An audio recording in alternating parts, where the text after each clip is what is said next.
de la novena hora, nos referimos, es que desde el momento en que sale el alba a las 6 de la mañana, eso se cuenta como la primera hora de la luz del día. Y la novena hora viene siendo, ¿qué? Las 3 de la tarde.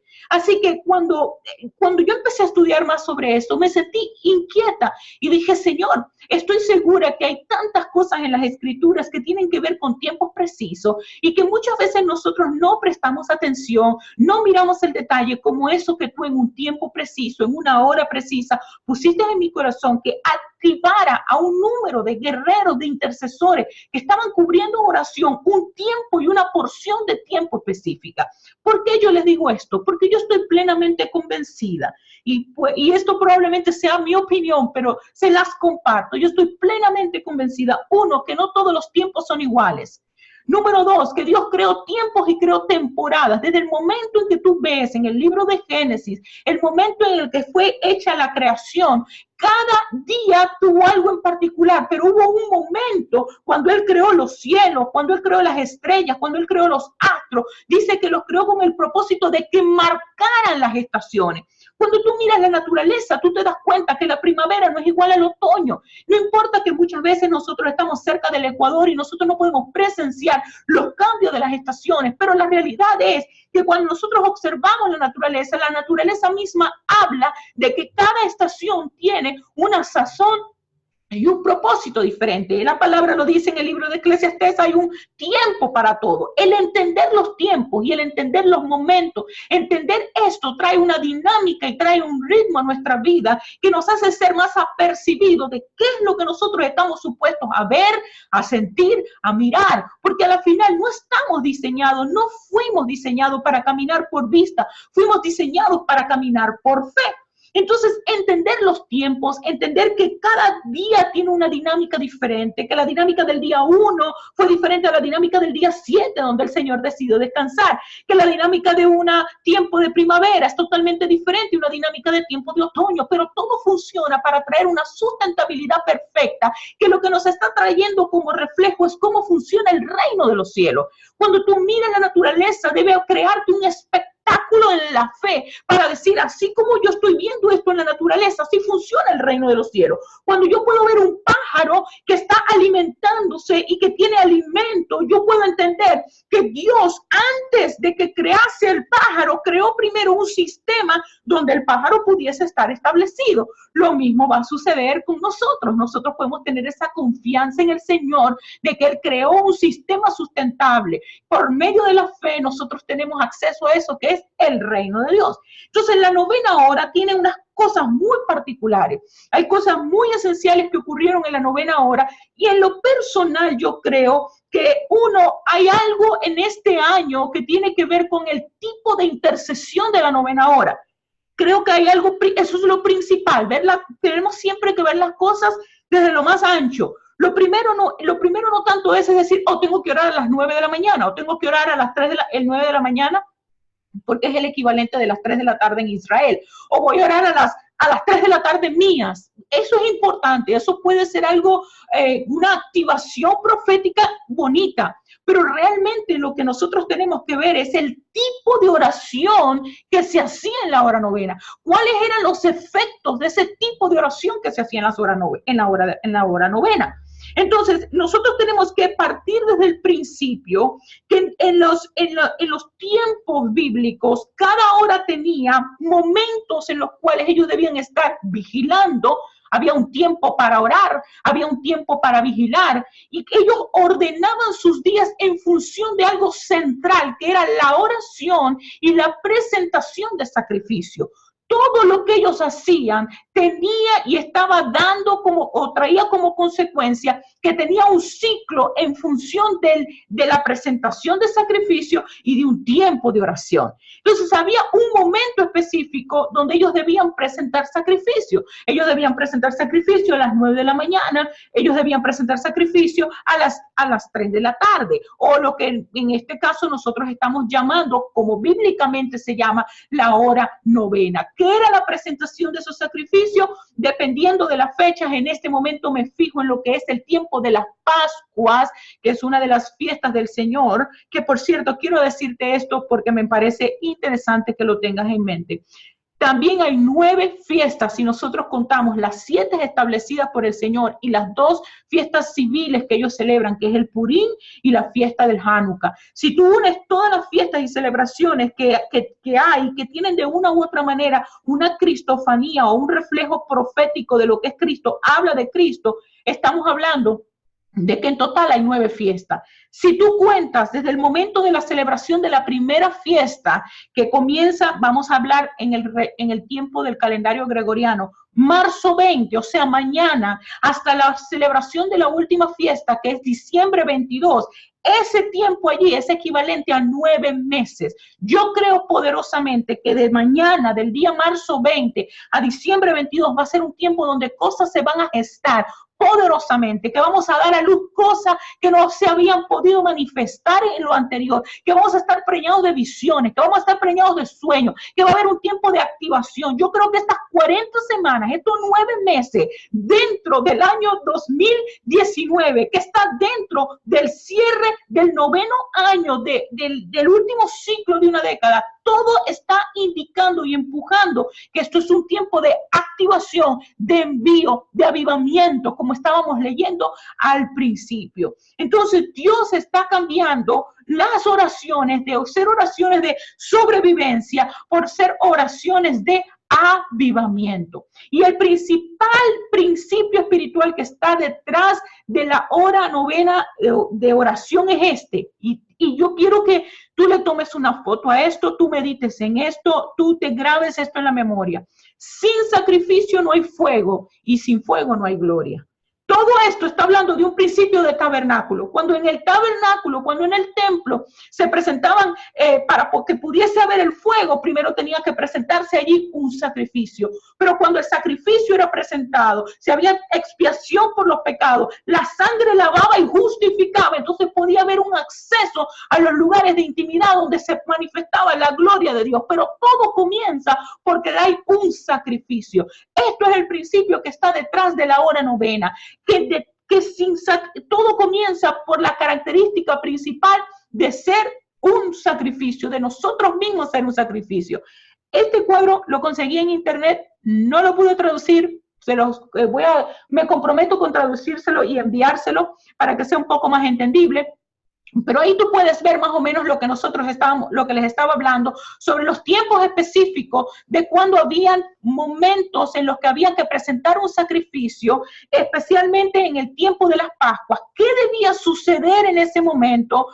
Y la simbología de cómo todo el nuevo día comenzaba para lo que nosotros es las 6 de la tarde. Entonces es algo muy interesante cuando tú empiezas a ver la dinámica de este tiempo. Ahora, si tú te decides estudiar bíblicamente qué sucedía en diferentes escenarios en cada una de las horas, yo te digo, se te puede ir el año estudiando el significado de cada hora, de cada momento, de las guardias de oración. Es algo muy interesante que te invito a que estudies.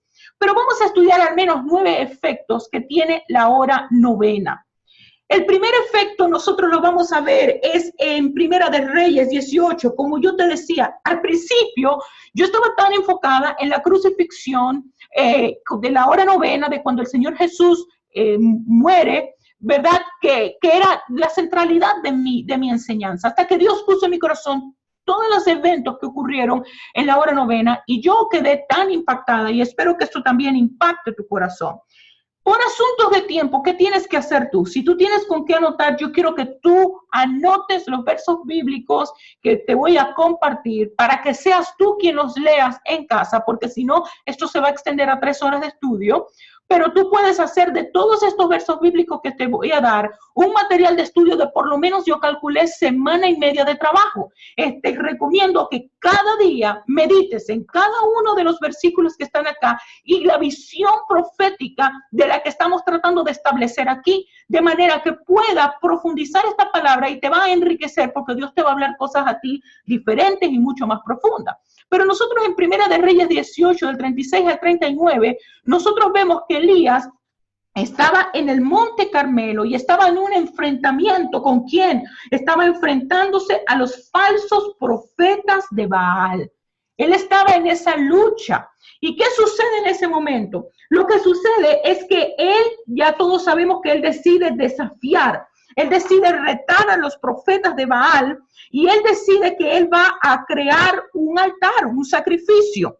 Recuérdate que ahí estaban en pleno momento de sequías y Elías decidió vertir el agua, un agua preciosa sobre ese sacrificio, lo que de una u otra manera estaba demostrando una total dependencia en que el cielo iba a responder a sus oraciones. Y justo en la hora novena es el momento que es o que representa el momento del sacrificio vespertino. ¿Sabes qué sucedió? Dios respondió desde el cielo y envió fuego a la hora novena.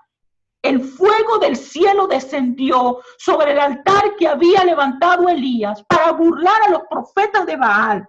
El fuego descendió y consumió el sacrificio y dice que lamió toda el agua que había en el sacrificio. La gente se asombra, la gente se maravilla, pero hubo una señal del cielo a la hora novena que trajo una liberación de todo falso profeta. Hubo una respuesta del cielo en la hora novena que rompió la maldición de la sequía sobre la tierra. Esto es tipo de oración, escúchame esto, especialmente si estás conectada y eres de Venezuela. La hora novena es un tipo de oración y para cualquier nación que trae respuestas a nivel nacional. Lo que funciona en la familia va a funcionar en la nación. Lo que Dios te va a manifestar a ti en la intimidad va a funcionar en tu nación. La sequía no solo va a romperse en tu casa, no solo el cielo del fuego va a caer sobre tu hogar trayendo un avivamiento poderoso, sino que tú vas a usar ese mismo momento Kairos para hacer un establecimiento de decreto que va a traer un impacto nacional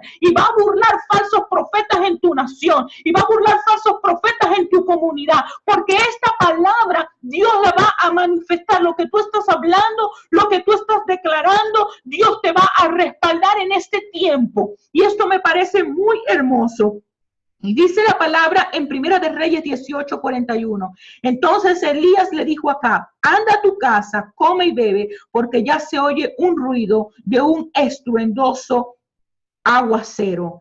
En esta temporada yo creo que se va a acabar la sequía espiritual y que va a haber un avivamiento que traerá cielos abiertos. Este es el primer efecto que va a traer la oración en la hora novena. Así como en los tiempos de Elías, el Señor nos va a levantar con una unción poderosa de rompimiento, donde va a respaldar nuestra fe. El Señor respaldó la fe de Elías y yo creo poderosamente que el Señor va a respaldar nuestra fe en estos tiempos, donde nosotros hemos decidido permanecer y hemos decidido caminar por fe y no por vista. Y el Señor está viendo que nuestra adoración, que nuestra fe, que nuestra permanencia es el sacrificio que nosotros estamos poniendo, aún en medio de voces de escarnio, aún en medio de gente que se burla, de gente que critica, de gente que señala y que de gente que trata de adulterar nuestra fe con sus propias creencias. Nosotros vamos a permanecer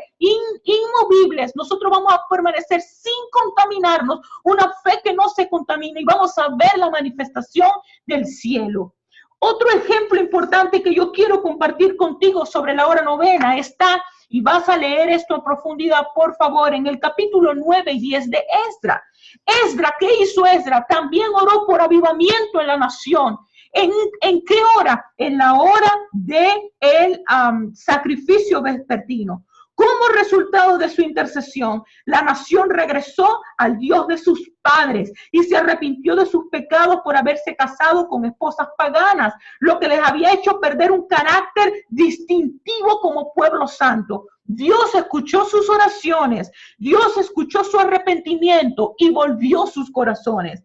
Cada vez más nosotros vamos a darnos cuenta que este efecto de la oración de la hora novena va a traer un segundo aspecto. Nuestras familias van a ser influenciadas por una cultura de reino, que van a poseer nuestras familias un carácter distintivo de santidad, que también los va a distinguir a ellos cuando salen al mundo, que ellos están en contracultura. Solo cuando nosotros somos la sal de la tierra y la luz del mundo, nosotros vamos a poder echar fuera la oscuridad. Así como en el tiempo de Esdras, yo creo también poderosamente que la oración vespertina, la oración de la novena hora, es un tipo de oración que va a hacer a nuestras familias distintivas. Es un tipo de oración que va a llevar a nuestras familias al arrepentimiento. Es un tipo de oración que va a llevar a nuestros esposos al arrepentimiento. Es un tipo de oración que va a traer santidad sobre nuestro hogar, santidad sobre nuestros lechos mancillados. Creo que esta es una de las visiones más hermosas que nosotros también podemos tener en este tiempo con respecto a la hora novena. Pero ¿sabes quién también se vio impactado y vio una respuesta del cielo maravillosa, hermosa en la hora novena? En el capítulo 9 de Daniel. Estudia el capítulo 9 de Daniel, porque él también oró por avivamiento para su nación y estaba orando por arrepentimiento, y él se da cuenta, ya viene un tiempo donde los 70 años de cautiverio van a acabar, donde Babilonia va a llegar a su fin, y él empieza a orar y él empieza a interceder en ese momento. Y en ese instante, ¿qué sucede? Dice que se apareció el ángel Gabriel y le comenzó a dar comprensión y le empezó a dar entendimiento sobre lo que estaba sucediendo. Y esto creo que es el tercer efecto de esta hora, de este tipo de oración. Y es que estamos entrando, mis amados, en un tiempo y en una época de encuentros angelicales, en los que no solo nos vamos a sentir respaldados por la presencia de los ángeles, sino que vamos a ser capacitados. Óyeme, capacitados, te van a explicar con claridad la visión para los próximos días. Ángeles se van a presentar para explicarte, este es el plan de acción. Si nosotros tenemos fe para creer que Cristo Jesús nos ayuda en todo y nos equipa en todo por medio del Espíritu Santo, también tenemos que saber que Él envía mensajeros, que Dios nos envía mensajeros y que nos envía ayudadores. Hay un libro que estoy leyendo ahorita que yo te recomiendo y se trata sobre ángeles, escrito por Billy Graham. Yo te recomiendo que leas este libro porque te da una visión bíblica, no una visión esotérica ni metafísica de lo que son los ángeles, una visión bíblica de lo que es la actividad angelical. Y es muy poderoso que nosotros podamos apropiarnos de esto en estos tiempos, saber que hay ángeles que están siendo asignados. Y algo me ministraba Dios mientras yo oraba en estos días, precisamente para ganar más revelación sobre lo que significa la actividad angelical. Y Dios me puso esto en mi corazón. En los tiempos de cosecha siempre se activa ayuda angelical. Y yo no sé si tú estás muy consciente de esto, pero nosotros a partir del día de mañana va a iniciar un tiempo de cosecha. Entramos en la cosecha de la cebada. Y empezamos a mirar que hay una dinámica. Los tiempos de cosecha es algo tan distintivo en la palabra, tan hermoso. Hay tanto que podemos aprender sobre lo que son los tiempos de cosecha dentro de la Biblia, pero también los tiempos de cosecha atraen enemigos, porque el enemigo lo primero que quiere robarnos es nuestra cosecha. Sin nuestra cosecha nosotros no podemos activarnos en nuestra primogenitura. Entonces es importante entender que en los tiempos de cosecha el Señor quiere enviar ayuda y también quiere enviar ayuda por medio de ángeles. Y en el Nuevo Testamento nosotros también vemos muchísimas demostraciones poderosas de lo que es la intervención de los cielos debido a las oraciones de hombres hechos en la hora novena. Y una de las que se vino a mi mente fue en Hechos 3:1. ¿Cuántos de ustedes están familiarizados con este pasaje cuando Pedro y Juan estaban en la puerta de la hermosa? ¿A qué hora? En la novena hora, en el tiempo de oración. Y ellos ahí se encontraron con un hombre que estaba lisiado de toda su vida, y ese hombre estaba ahí pidiendo limosna. Ese hombre vivía en un estado de sobrevivencia y él estaba rogando simplemente para sobrevivir. Estaba pidiendo dinero para sobrevivir. Vivía una vida sin victoria, sin avance, sin capacidad para avanzar, sin alegría, sin una visión para el futuro. Nada que fuera diferente. No estaba ni siquiera esperando que cambiara la rutina de su vida diaria. Pero en lugar de darle las riquezas terrenales para satisfacer una necesidad temporal, lo que había sucedido en ese momento es que Pedro y Juan respondieron a su necesidad, no con dinero, sino con aquello que no se podía comprar. Y trajeron una liberación que trajo sanidad.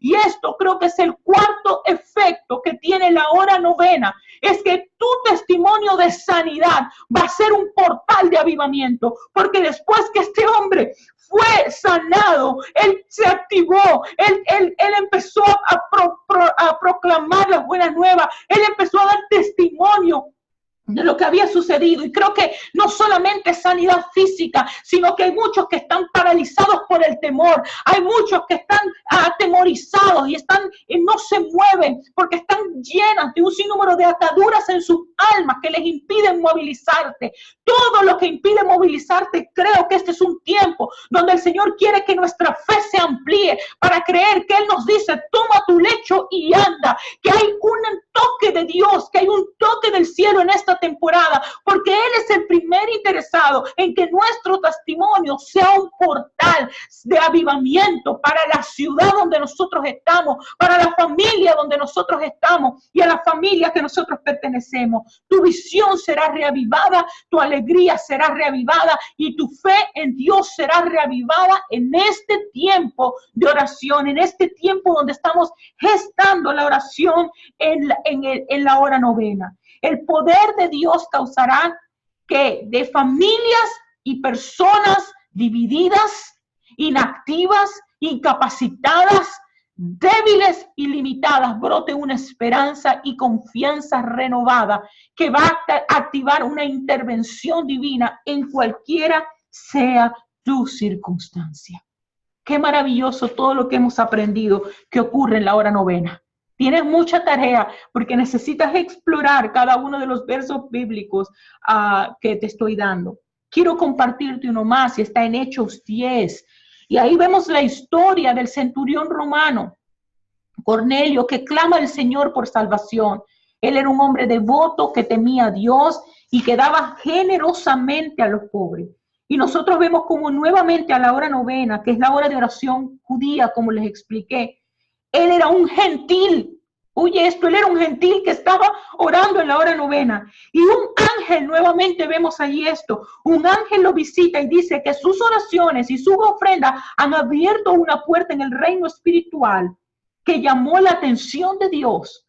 Luego el ángel le da instrucciones para que envíe a Pedro, quien le va a explicar lo que significa el camino de salvación, y ustedes están familiarizados con este capítulo. Y el resultado es que el evangelio del reino se predica por primera vez a un gentil, y toda su familia fue salva, fue llena del Espíritu Santo, fueron bautizados. ¿Y sabes qué significa esto a nivel de efecto? Dos cosas. Creo que hay una gracia sobrenatural en esta temporada para salvar tu casa.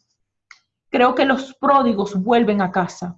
Creo que los corazones duros van a ser cambiados por corazones de carne. Creo que Dios quiere que nosotros activemos nuestra fe para que nosotros sigamos en pie de oración, para que no dejes de orar por tu hijo, para que no dejes de orar por tu hija, para que no ceses de orar por tu esposo, para que no dejes de orar por tu esposa, para que no dejes de orar por tu familiar que te ha puesto en oración en el corazón y que parece tener un corazón endurecido. Pero el Señor necesita que se sigan manteniendo personas que estén dispuestos a permanecer sacrificados en la oración, inmersos en la oración, en la acción de gracia, creyendo que hay un mover del Espíritu Santo en este tiempo para traer salvación a nuestras casas y también para desatar sobre nuestra nación, sobre nuestras casas, sobre nuestra iglesia, una unción evangelística, así como lo vimos en ese tiempo, que fue el primer gentil, pudo tener la oportunidad de conocer el reino, de conocer las buenas nuevas. Así el Señor nos va a capacitar y nos va a enviar a lugares y nos va a enviar a hablar con personas que probablemente nosotros decíamos, oh, yo nunca entraría en esa casa, oh, eso es pecado, pero Dios nos va a activar para llevar y acercarnos a personas que nosotros no teníamos la más mínima idea, que nosotros teníamos la capacidad para hablar y el denuedo para hablar o la conciencia para hablar, y Dios nos va a llevar a esos lugares y va a activar, va a ser un tiempo de una activación de la unción evangelística. Pero una de las historias más poderosas que nosotros podemos mencionar, que se las nombré desde el principio de la novena hora, fue en la hora de la intercesión, la hora que hizo un hombre llamado nuestro Señor y Salvador Jesús, que hizo que el cielo se conectara con la tierra. Ese fue el momento en el que Jesús fue crucificado. Lucas 23 dice que era como la sexta hora cuando descendieron las tinieblas sobre toda la tierra, hasta la hora novena al eclipsarse el sol. El velo del templo se rasgó en dos y Jesús, clamando a gran voz, dijo: Padre, en tus manos encomiendo mi espíritu. Y habiendo dicho esto, expiró.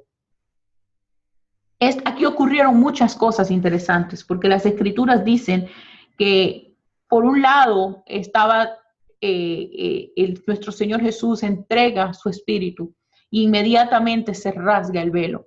Eso quiere decir que todo aquello que estaba dividiendo y todo aquello que estaba separando, toda división, separación, muerte de nosotros para poder tener acceso a Dios, al rasgarse ese velo, literalmente se estaban rasgando los velos en el cielo para nosotros poder ahora tener acceso por medio de la sangre de Cristo a ese nivel de intimidad, a ese nivel de presencia, a ese nivel de perdón de nuestros pecados para poder nuevamente tener comunión con Dios. Pero también dice la Escritura que en ese momento algunos que habían muerto, hubo un temblor. Y ese temblor hizo que algunas personas que habían muerto, ellos resucitaron. Así que se manifestó igualmente un poder de resurrección en ese momento. Y es mucho lo que podemos hablar solamente mirando y estudiando el caso de Jesús. Pídele al Espíritu Santo que te dé más revelación en este aspecto. Pero en lo principal, creo que el séptimo efecto que causa esta hora novena es que es un tiempo de reconciliación y es un tiempo de resurrección. Creo que los cielos están siendo rasgados y se están dando nuevos accesos a la bondad, al poder, la revelación y la sabiduría desde su trono de la gracia. Todo lo que pueda ser sacudido, y yo di una enseñanza hace como 2-3 semanas atrás, donde hablaba cuando Pablo y Silas estaban en la cárcel y hubo un terremoto, y yo explicaba el efecto que trajo la adoración y cómo la adoración produjo un terremoto y sacudió y abrió cárceles, y no solo abrió las cárceles de aquellos que estaban adorando, de aquellos que estaban pagando el precio en la adoración y en permanecer en la fe, sino que también se abrieron las cárceles y los cerrojos de aquellos que estaban observando cómo Pablo y cómo Silas estaban adorando en el momento de su mayor dificultad. Ellos levantaron sacrificio de adoración y trajo una liberación, sirvieron como intercesores, no solo para con ellos, sino para lo que les rodeaba. Y yo creo que esto es un tiempo donde lo que tenga que ser sacudido, va a ser sacudido. Eso es un tiempo donde van a haber terremotos a nivel espiritual que van a sacudir hombres fuertes generacionales, que van a sacudir cosas que habían estado entronadas por años en nuestras familias, por años en nuestra línea generacional, por años en nuestras naciones, y van a ser sacudidas. Esto nosotros vamos a poder ver con nuestros ojos, cómo vamos a ver un mover de reconciliación, porque reconciliar no es solamente tiene que ver con perdonarnos y traer unidad de los unos con los otros, es reconciliar todo con Cristo. Todas las cosas se tienen que reconciliar con la persona de Cristo. Entonces, todo lo que en este tiempo no está reconciliado con Cristo, a la orden de Cristo, bajo la dinámica de la agenda de Cristo, todo se tiene que reconciliar para el propósito de Él. Todo tiene que estar colocado bajo los pies de Cristo. Entonces, creo que este va a ser un tiempo que todo aquello que no importa cuánto poderío tenga, cuántos años tenga ese sistema, cuánto gobierno, cuánta autoridad, si no se alinea en esta temporada a lo que tiene que ver con reconciliarse las cosas con Cristo, creo poderosamente que van a ser sacudidos. Pero el temblor que nosotros vamos a experimentar, a veces vamos a sentir que se están moviendo las bases de la nación donde estamos, de la casa donde estamos, del matrimonio donde estamos, de las relaciones donde estamos. Y cuando tú sientas ese temblor, dedícate a orar, dedícate a clamar, dedícate a exaltar. Esto es un tiempo poderoso para la exaltación, porque quiero decirte algo, aún ese mover que pareciera traer inestabilidad, a la final lo que te va a traer es rompimiento, lo que va a traer es liberación, lo que va a traer es que se rompan cerraduras, que se abran cárceles. Esto es lo que es el poder de la resurrección. Donde habían huesos secos, va a haber un mundo que va a declarar y va a poder decir verdaderamente Jesús es el Hijo de Dios. En la novena hora, y yo, este punto me llamó mucho la atención porque seguí explorando sobre la novena hora. Y antes de que nosotros tuviésemos todo lo que tiene que ver con el establecimiento del orden levítico, y antes de que tuviéramos el tiempo de las ofrendas, de los sacrificios y de las libaciones y todo esto, nosotros sabemos que habían formas en las que se dividían el tiempo bíblicamente hablando, pero no se decía a la hora novena o la hora sexta, sino que decían a la hora de la tarde.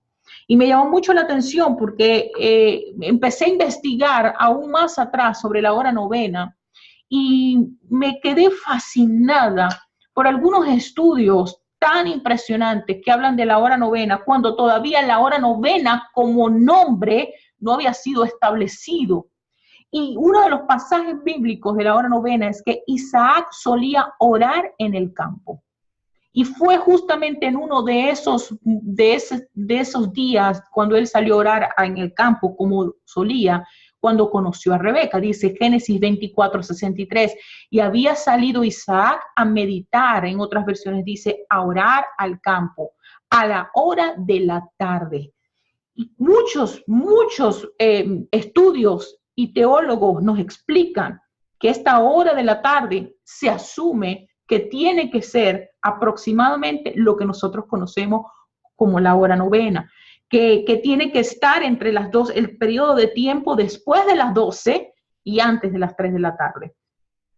Y dice, y alzando sus ojos miró, y he aquí los camellos que venían. Rebeca también alzó sus ojos y vio a Isaac y descendió del camello. Y creo que el octavo efecto que nosotros vamos a ver en este tiempo de oración de la hora novena es que van a ser tiempos de encuentros del reino. Y Dios va a responder a los anhelos de nuestro corazón.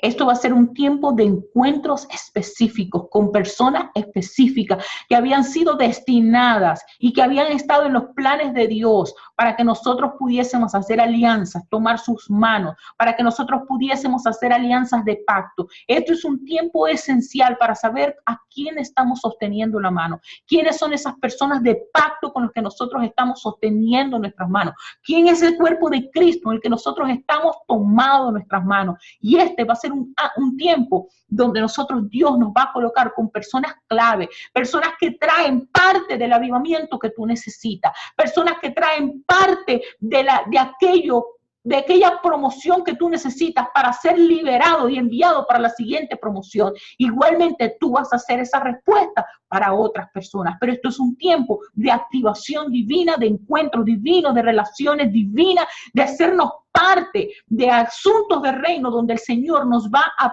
permitir entender con claridad lo que el propósito para el que nosotros estamos relacionados. Esto es una práctica que yo tengo en la casa tenemos muy frecuentemente, y siempre cuando nosotros somos parte de una alianza o somos parte de un proyecto o somos parte de una iglesia, o siempre le pedimos al Señor, revélanos la visión de la casa. Y Dios revela la visión de la casa cuando tú empiezas a orar por esa visión. Cuando tú empiezas a orar por esa casa, Dios te empieza a dar la visión de la casa. Y básicamente es el trabajo de los intercesores. Y cuando tú logras ver la visión de la casa, yo siempre lo tomo de esta forma. Esta es la forma práctica en que lo hacemos nosotros en casa. Cuando yo logro entender la visión de la casa, yo busco la forma en la que yo pueda servir en la casa.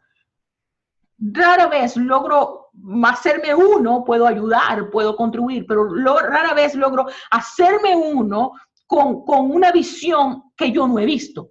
Si nosotros no vemos la visión, sentimos que es que no hemos sido llamados a ser partícipes de esa visión.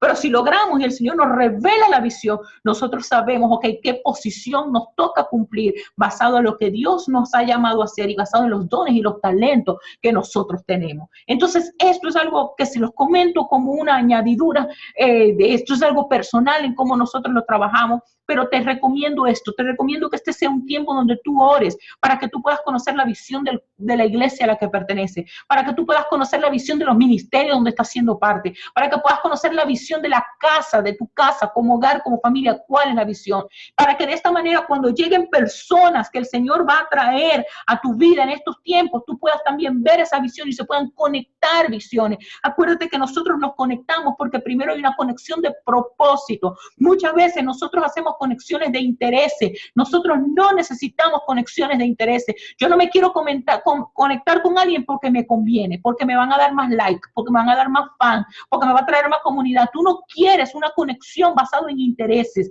Tú quieres conexión basada en propósito, porque las conexiones que están aliadas, basadas en propósito, son relaciones que se establecieron primero en la dimensión espiritual, en los cielos, y se estableció en los cielos y había una orden en los cielos de que estas personas se conocieran en su tiempo en la tierra para que esos propósitos se unieran, porque ambos propósitos a la final lo que buscan es la extensión del reino de Dios y la extensión de la palabra del Señor. Entonces esto es algo muy importante que quiero adornar con esto.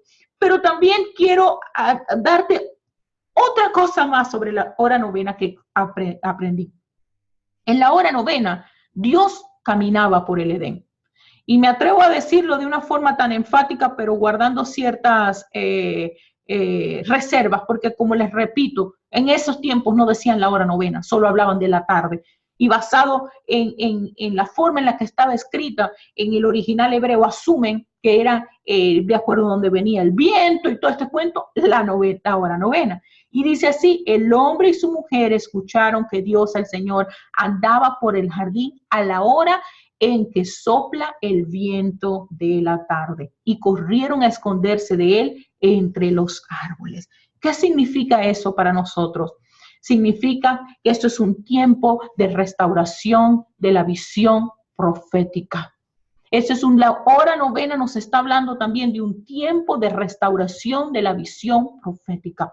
¿Sabes que cuando estudiaba esto, y voy a comprometerme a estudiarlo más profundo y para poder explicarlo con mayor detalle, pero hubo algo que me llamó muchísimo la atención del estudio, y el estudio explicaba que la hora novena, cuando el Señor Jesús muere, entrega su espíritu, colinda perfectamente con la hora en la que Dios estaba paseándose por el jardín porque Adán y Eva habían pecado. Es decir, la hora en la que Adán y Eva pecaron corresponde con la hora en la que Jesús entregó su espíritu. En la hora en la que Jesús entregó su sangre y dijo, tetelestai, consumado es. Esa palabra consumado es la palabra que daba un sumo sacerdote cuando ya todos los pecados habían sido perdonados.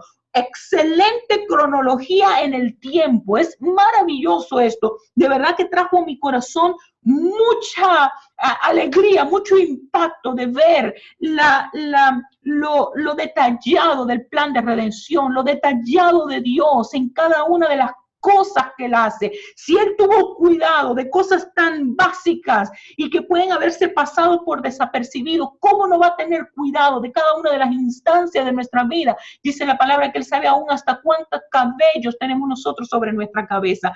Entonces, esto es un tiempo de restauración profética. Y yo quiero decirte esto.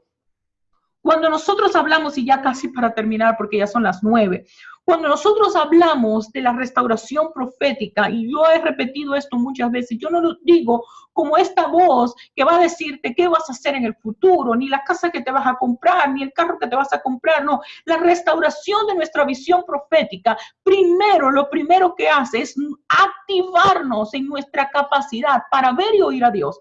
Así como Adán y Eva en el jardín podían ver a Dios y caminar con Dios, así como nuestro Señor Jesús era bidimensional, él estaba en la tierra, pero él podía tener intimidad con el Padre, ver al Padre, y si nosotros lo veíamos a él, dice la Escritura, estábamos viendo al Padre, él era la puerta de acceso, o él es la puerta de acceso al Padre. Nosotros tenemos que entender que una activación de nuestra visión profética nos va a permitir ver a Dios, escuchar a Dios. Y esto lo vimos el jueves antepasado en tiempos proféticos, en la clase de tiempos proféticos. Hay una activación de tus sentidos espirituales, pero es el resultado de ¿qué? Es el resultado de la intimidad. La intimidad va a producir que nuestros sentidos espirituales sean abiertos, porque en la intimidad hay comunión, y donde hay comunión hay un alimento espiritual. Así como Adán y Eva, sus ojos espirituales fueron abiertos porque comieron del árbol del bien y de la sabiduría, del bien y del mal.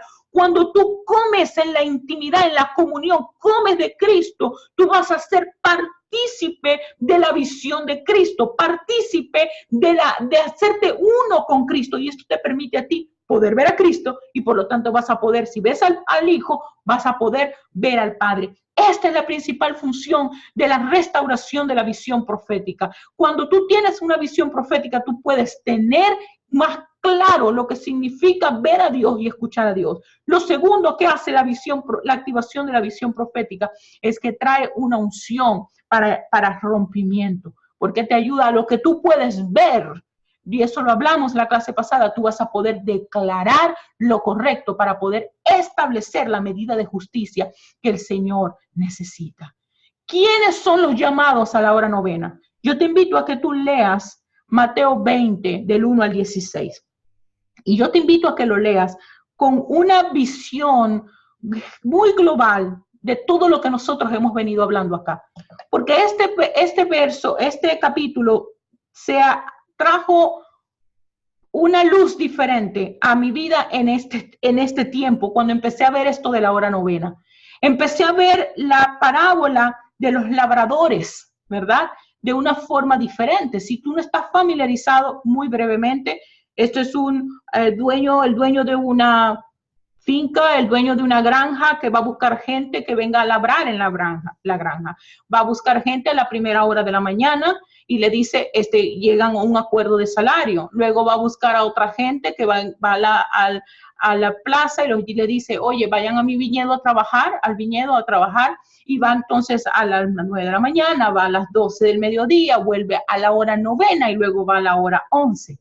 Pero resulta que los que van a la hora novena y los que van a la hora 11, al momento de pagarles, el dueño del viñedo les paga lo mismo a los que habían llegado de último, le paga lo mismo a los que llegaron a la hora 11 o a los que llegaron a la hora novena, que le habían a lo mismo que le habían pagado a los que llegaron a la primera hora. Y en ese momento, la visión de esta parábola fue un poco diferente, y pensé en lo siguiente, y esto se los comparto para que ustedes lo meditan con profundidad. Creo que la hora novena el efecto de la hora novena es que es un tiempo para los que tienen hambre y sed de justicia, porque eso es de lo que está hablando en esa parábola, que hay una justicia que se va a manifestar, y esto me ministraba el Espíritu Santo por la tarde. Hay una justicia, así como por la tarde el Señor murió y se manifestó la justicia, hay una justicia que se va a manifestar. Nosotros tenemos una causa justa y el Señor va a manifestar su justicia en esta hora. El Señor va a manifestar su justicia, y ¿sabes qué va a suceder? Que en vez de tú crecer como un intercesor que se siente dolido, ofendido y que quiere que se haga justicia, el clamor principal tuyo no va a ser justicia, va a ser misericordia. Lo que va a caracterizar a las personas que van a ser intercesoras en esta novena hora es que son personas que son misericordiosas, y no solo eso, son personas que caminan con mansedumbre y humildad. Cuando tú miras los reflejos de cada una de las historias, de una u otra manera que te he dado los ejemplos, y miras el ejemplo de Daniel, o miras el ejemplo de la vida de Pablo, o miras el ejemplo de la vida de Jesús, una de las características principales que ellos tenían como intercesores o como obreros del reino eran que eran personas humildes y personas mansas. Y nosotros estamos ahorita llamados poderosamente a caminar en humildad, humildad y a caminar en mansedumbre. Esa debe ser la característica principal tuya y mía como intercesores en esta hora, que estamos en la capacidad de poder orar por misericordia, aun cuando nosotros podamos ver el cuadro difícil, el cuadro de perdición, aunque nosotros entendamos la cantidad de transgresiones, la cantidad de límites que están siendo traspasados por nuestros hijos, por nuestros esposos, por nuestra familia, por nuestros conocidos, y nosotros reconocemos y sabemos, sí, Señor, están pecando, sí, Señor, se están equivocando, Padre, pero ayúdalos, Señor, pero trae un espíritu de convicción. Padre, yo te pido, nosotros tenemos que aprender a ser intercesores, que dice, Señor, y si aún hubiese un justo, tú salvarías esta ciudad. Señor, si hubiese un justo en mi nación, salvarías esta nación. Señor, si hubiese un justo en mi linaje, tú salvarías mi linaje. Señor, si tuviese un justo, aprender a orar y a interceder y a clamar basado en la misericordia de Dios, poniendo los ojos en el carácter misericordioso de Dios, pero no poniendo los ojos en el carácter y en la condición de pecado y de impureza y de inmundicia y de error que nosotros podamos ver en aquellos por los cuales nosotros estamos orando. Porque cuando tú oras mirando la circunstancia o mirando a la persona únicamente, lo que va a pasar es que te vas a llenar a veces de desesperanza, no vas a ver cambio, vas a sentir que de qué te sirve ponerte en la brecha, te llenas de cansancio, creces con hastío, pero cuando tú pones los ojos en el carácter inconmovible, infalible, fiel de nuestro Dios, en su condición misericordiosa, trae una activación de tu fe, porque la misericordia de Dios no está hecha para que los pecados de otros queden impunes,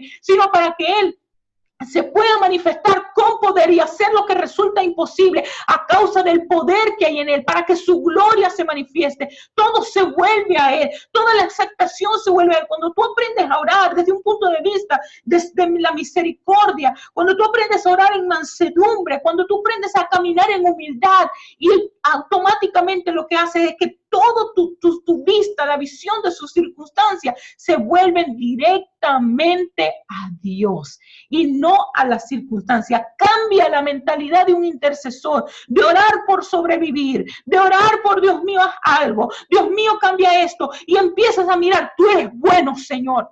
A ti nunca, Señor amado, nunca has perdido una batalla. Tú eres un Dios, Señor amado, misericordioso. Tú eres, Señor amado, Elohim, el Creador. Tú lo puedes hacer, Señor. Oh, sí, Padre, yo sé que son huesos secos, lo sé, papá. Pero ¿sabes qué sé yo? No voy a mirar los huesos secos. Yo sé que si tú lo dices, esos huesos secos vuelven a la vida. A ti miro, mi vista está puesta en ti, en tu carácter, no en la circunstancia, no en la condición de pecado. Sé, Señor amado, que ellos pecaron y te pido, Señor, que los perdone. Te pido, Señor amado, que tú hagas con ellos, Señor amado, una tierra nueva, que tú puedas levantar en ese lugar y en ese corazón un altar. Yo creo que tú lo puedes hacer. No hay nada imposible para ti, Señor. Yo creo que mi esposa va a ser salvo. Yo creo que mi esposo va a ser salvo. Yo creo, Señor amado, en lo imposible, porque te miro y me deleito, me derrito, Señor, al mirarte y ver que tú eres el Todopoderoso.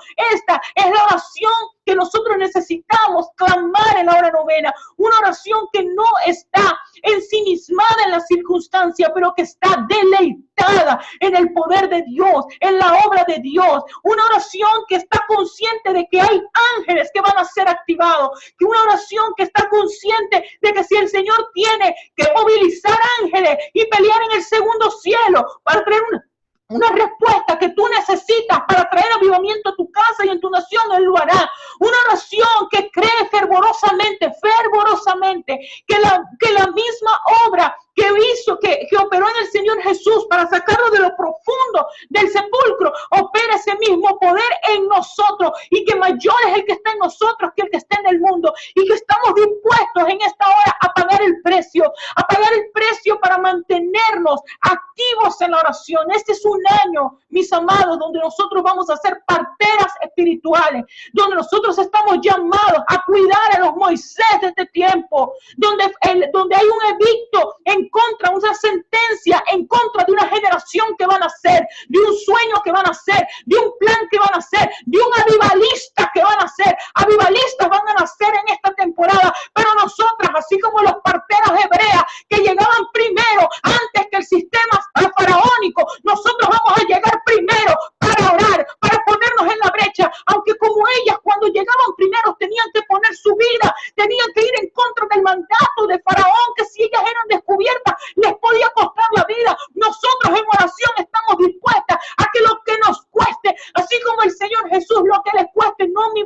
Señor, sino a la tuya. Y para eso nuestra boca se tiene que alinear con la ley de la misericordia. Y tenemos que dejar de orar con la pretensión de que, Señor, haz justicia para que ni me haga bien. No, no quiero que haga justicia para que me vengan mis agravios. Yo quiero que tú hagas justicia, que es la justicia de Cristo, para que esa persona sea salva. Yo quiero la justicia que salva. Yo quiero la justicia que reivindica, no la justicia que venga mis agravios. Yo quiero la justicia que trae perdón de pecado para la persona que me hirió. Yo quiero la justicia que trae corazón avivado para el que me estaba persiguiendo. Yo quiero la justicia que cayó sobre Pablo cuando estaban martirizando y sostuvo las ropas de un mártir como Esteban, y las ropas del mártir que él cargaba estaban ungidas. Y cuando él iba camino a Damasco, hubo una activación profética, porque lo que ocurrió con Esteban no es que fue un mártir, él fue una medida de justicia sobre un sistema precario religioso que estaba persiguiendo, y ante la persecución él permaneció fiel dando testimonio del evangelio. ¿Y sabes qué sucedió?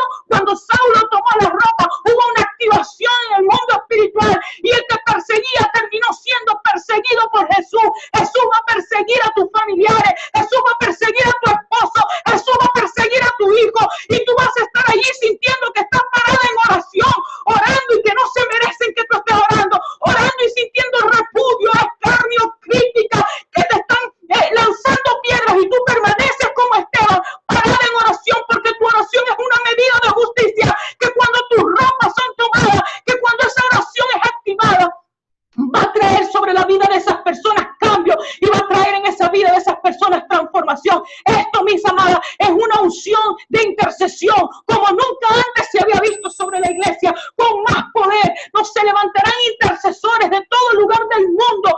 El Señor va a levantar debajo de cada piedra, va a levantar intercesores, porque ha llegado la hora donde la iglesia se levante como una novia, donde la iglesia se levante bajo una unción de gobierno. Y esto primero viene por medio de la intercesión. Esto viene por medio de una revelación profética, porque Dios dice la palabra, no hace nada que primero no le revele a los profetas. Por eso en este tiempo Dios quiere un llamado de intimidad, porque hay planes y secretos que Él quiere contar, hay misterios que Él quiere revelar para la salvación no solo de tu casa, sino de la nación. Así que yo quiero en esta hora que tú le pidas al Espíritu Santo que coloque esta unción sobre tu vida, que te enseñe a orar, que te quite la pereza a orar, que te dé la sabiduría para orar, que te enseñe a ministrarle por medio del Espíritu Santo, que tomes más en serio el nivel de entrega en la oración, que tus ojos se volteen a Dios y no a la circunstancia,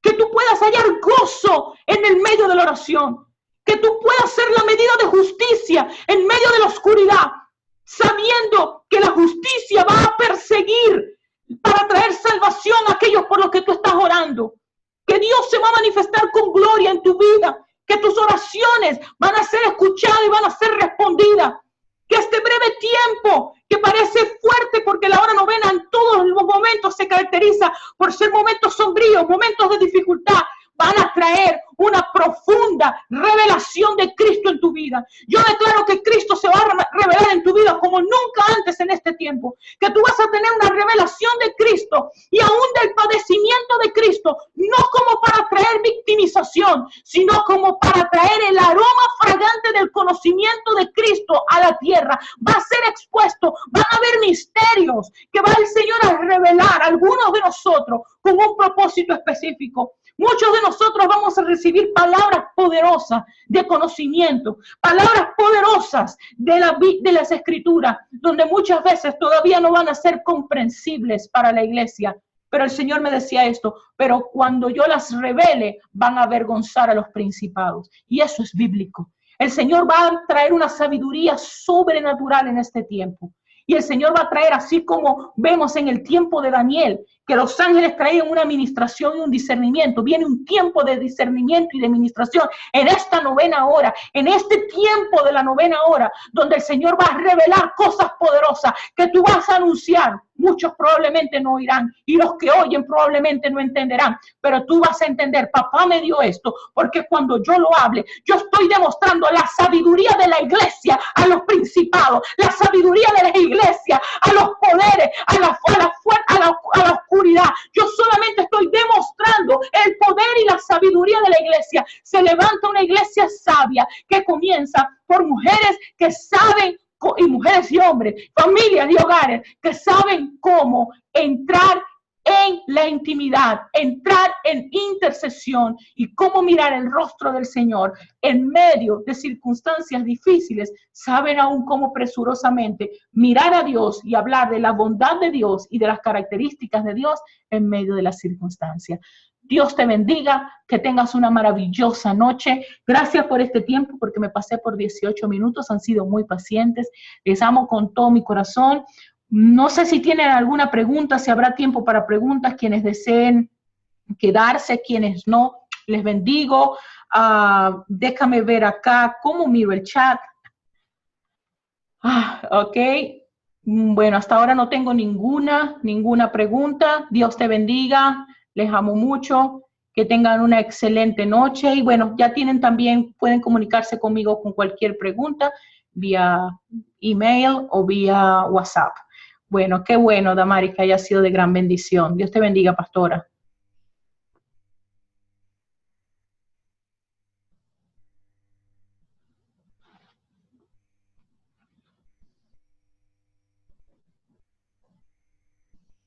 Amén. Dios te bendiga.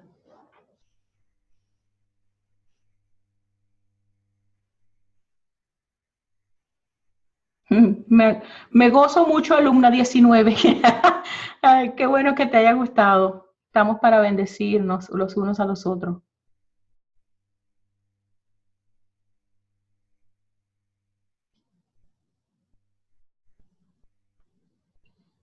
Dando un chancecito más por si acaso hay preguntas.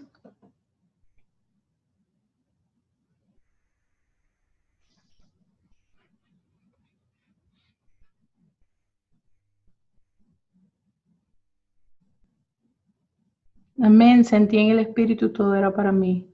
Me gozo mucho. Qué bueno. Y sé que Dios va a seguir amplificando esto. Yo también las extrañaba este tiempo. Creo que hagan las tareas, recuerden eso, de buscar todos los versos bíblicos y tienen ahí como para 10 días mínimo de poder meditar en eso.